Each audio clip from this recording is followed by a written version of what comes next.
नमस्कार, मी संदीप कसालकर. मी साक्षी कीर आणि क्या न्यूज मध्ये आपल्या सर्वांचे स्वागत. तर पर्यावरणासंदर्भात एक अतिशय महत्त्वाची अपडेट घेऊन आम्ही तुमच्या समोर आलोय. साक्षी, दिवसेंदिवस तापमानात होणाऱ्या वाढीचे गांभीर्य लक्षात घेत महाराष्ट्र शासनातर्फे दिनांक 5 जून 2024 रोजी जागतिक पर्यावरण दिनानिमित्त पर्यावरण संरक्षण, पर्यावरणाचा ऱ्हास रोखण्यासाठी बांबू लागवडीचे महत्त्व यासह मुख्यमंत्री एकनाथ शिंदे अनेक महत्त्वाच्या घोषणा करणार आहेत. तर भारतीय हवामान विभागाच्या माहितीनुसार दिल्लीत 52 डिग्री सेल्सिअस या विक्रमी तापमानाची नोंद झाली आहे. आणि या भयंकर उष्णतेचा मानवी शरीरावर काय परिणाम होतो याचा आपण कधी विचार केलाय का?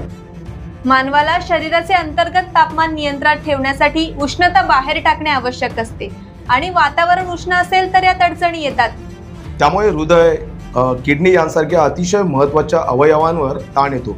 तसंच काही वेळा रुग्णालयात दाखल करण्याची वेळ येऊ शकते किंवा प्रसंगी उष्माघातानं मृत्यू होण्याचाही धोका असतो.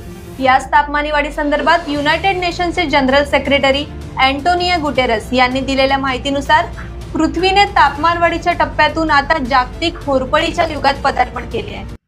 Is here, it is terrifying and it is just the beginning. The era of global warming has ended, the era of global boiling has arrived. The air is unbreathable, the heat is unbearable, and the level of fossil fuel profits and climate inaction is unacceptable. Leaders must lead. No more hesitancy, no more excuses. तर हवामान बदलतंय, ते भयानक आहे आणि ही फक्त सुरुवात आहे. जागतिक तापमान वाढीचे युग आता संपले असून आता जागतिक होरपळीचे युग आले, अशा शब्दात अँटोनियो गुटेरस यांनी जगाला सावधानीचा इशारा दिलाय. यावर तातडीच्या उपाययोजनांची गरज असून नेत्यांनी जनतेला योग्य मार्गदर्शन करून परिस्थिती सुधारण्यासाठी शक्य तितके प्रयत्न करावे असे आवाहन गुटेरस यांनी केलंय. महाराष्ट्राचे मुख्यमंत्री एकनाथ शिंदे या आव्हानाला दाद देत कार्य करणारे कदाचित जगातील पहिले मुख्यमंत्री असतील. 5 जून रोजी वसुंधरा दिनानिमित्त मुंबईतील नरिमन पॉइंट येथे आयोजित करण्यात आलेल्या कार्यक्रमात मुख्यमंत्री, दोन्ही उपमुख्यमंत्री आणि सोबतच अनेक दिग्गज नेत्यांची उपस्थिती असणार आहे.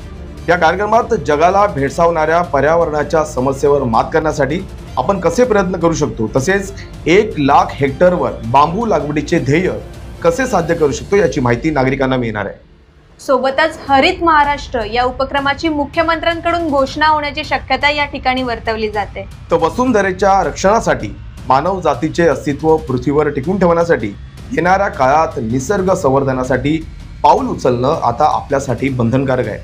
म्हणून येत्या 5 जून रोजी निसर्ग संवर्धनाचा वसा हाती घेऊन आपलं भविष्य वाचवण्यासाठी सर्वांनी एकत्रित येणं गरजेचं आहे. आणि वसुंधरेच्या रक्षणासाठी पुढाकार घेणंही तितकंच महत्त्वाचं आहे.